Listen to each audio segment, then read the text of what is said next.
سلام مولانا، نماز شب کی فضیلت اور آسان طریقہ بتا دیں شاہ۔ نماز شب کی فضیلت کے لیے یہی کافی ہے کہ اہل بیت علیہ السلام نماز شب پڑھنے والوں کو اپنے آپ سے جوڑتے تھے، کہتے تھے کہ یہ ہم میں سے بنتا ہے۔ اور یہ صادق عالم محمد فرماتے تھے کہ جو نماز شب نہیں پڑھتا، من لم یصلی صلاۃ اللیل فلیس منا، وہ ہم میں سے نہیں ہے۔ تو یہ جو ایک ہم کہتے ہیں نا عربی تعبیر میں منیت کی ایک کہانی چل رہی ہے، ایک رشتہ چل رہا ہے، السلمان منا اہل البیت، کے سلمان ہم اہل بیت میں سے ہیں۔ تو یہ ایک منزل ہے، ایک ایسی منزل ہے، ایک ایسی شان ہے کہ بہت سارے مومنین کے بارے میں یہ احادیثیں کیا وارد ہوئی ہیں کہ جو اس طرح کا عمل کریں گے تو وہ ہم میں سے ہوں گے۔ تو یہ ایک باقاعدہ ہم کیا کہتے ہیں، اس سے کہ ایک ڈگری ہے، ایک درجہ ہے، معصوم کی طرف سے تمغہ ہے۔ تو نماز شب جو بندہ پڑھتا ہے اس کے لیے اہل بیت علیہ السلام نے یہ تمغہ دے دیا ہے کہ وہ ہم میں سے ہوگا۔ یعنی ہم اسے یہ کہیں گے کہ جس طریقے سے ہم حضرت سلمان کو کہتے تھے کہ سلمان منا اہل البیت، اسی طریقے سے وہ جو بندہ نماز شب پڑھ رہا ہے ہم اس کے بارے میں کہیں گے کہ یہ ہم اہل بیت میں سے ہے،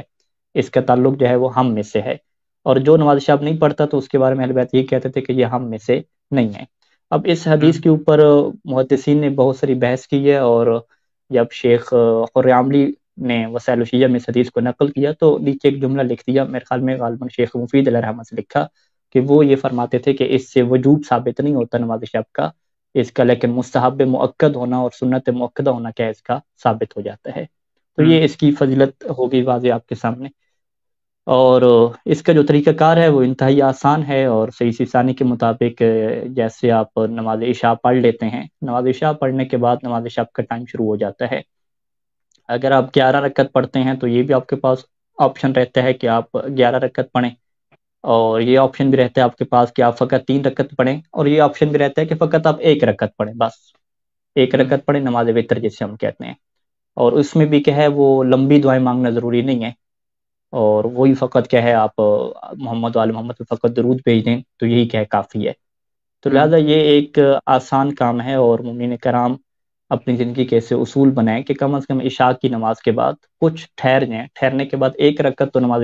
جو شب کی ہوتی ہے جسے ہم نماز وتر کہتے ہیں وہ پڑھ لیں، یا کم از کم 3 پڑھ لیں۔ تو جتنا انسان اپنے آپ کو نماز شب سے جوڑتا جائے گا، آج چلیں 1 رکعت سے جوڑ لے، کچھ عرصے کے بعد 2 رکعت مزید اس میں اضافہ کر دے،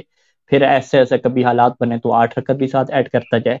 تو اس طریقے سے اس کے دل میں ایک تمنا ہونی چاہیے کہ میرا جو شمار ہے وہ اہل بیت علیہ السلام میں سے ہو، اور اہل بیت نے یہ جو تمغہ دیا ہے کہ یہ ہم میں سے بندہ ہو جاتا ہے، ہم بھی اس منزل کے اوپر پہنچیں۔ لیکن وہ آج کی مشکل یہ ہے کہ ہمارے جتنے بھی جوان ہیں جس طریقے سے وہ یہ کبھی نہیں سوچتے کہ مجھے بھی متقی بننا ہے، مجھے بھی اس فیلڈ کو اختیار کرنا ہے کہ میں مقربین میں سے بن جاؤں، اولیاء میں سے بن جاؤں، اس چیز کی فکر ہی نہیں ہے، یہ سوچ ہی نہیں ہے اس چیز کی۔ تو اسی طریقے سے جو ہے وہ پہلے مرحلے پہ تو انسان کی سوچ ہوتی ہے نا، تو انسان اپنے دل میں سوچنا تو شروع کرے کہ مجھے اہل بیت سے کوئی تعلق بنانا ہے، کوئی واسطہ بنانا ہے، کوئی محبت کی زندگی بنانی ہے۔ وہ یہ تعلق اور ان چیزوں کو تو سوچ ہی نہیں رہا۔ جب ایک بندہ سوچتا نہیں ہے دل میں تو وہ بڑا کر بھی نہیں سکتا۔ وہ کہتے نہیں ہے کہ جس نے آج تک بڑا سوچا نہیں ہے وہ بڑا کر ہی نہیں سکتا۔ جس نے آج تک یہ سوچی نہیں ہے کہ میں نے متقی بننا ہے، جس نے آج تک یہ سوچی نہیں ہے کہ میں نے اہل بیت علیہ السلام میں سے ہو جانا ہے، جس نے یہ سوچی نہیں ہے کہ مجھے اہل بیت نے یہ جو تمغہ دیا ہے کہ وہ ہم میں سے ہوگا، ہم بھی اس منزل کے اوپر پہنچیں گے، یعنی ارادی نہیں ہے، نیت ہی نہیں ہے۔ اگر نہ ہمارے استاد کہتے ہیں کہ انسان کسی چیز کا ارادہ کرے اور وہ نہ کر سکے، کہتے ہیں یہ ہو ہی نہیں سکتا۔ انسان کو اللہ نے ایسی صلاحیت دی ہے کہ اگر وہ ارادہ کر لے، بشرطے کہ ارادہ کرے، ارادہ کرے اور صحیح ہو تو وہ کر لے گا، وہ پہاڑوں کو بھی چیر کے رکھ دے گا، بڑے بڑے کام کر سکتا ہے۔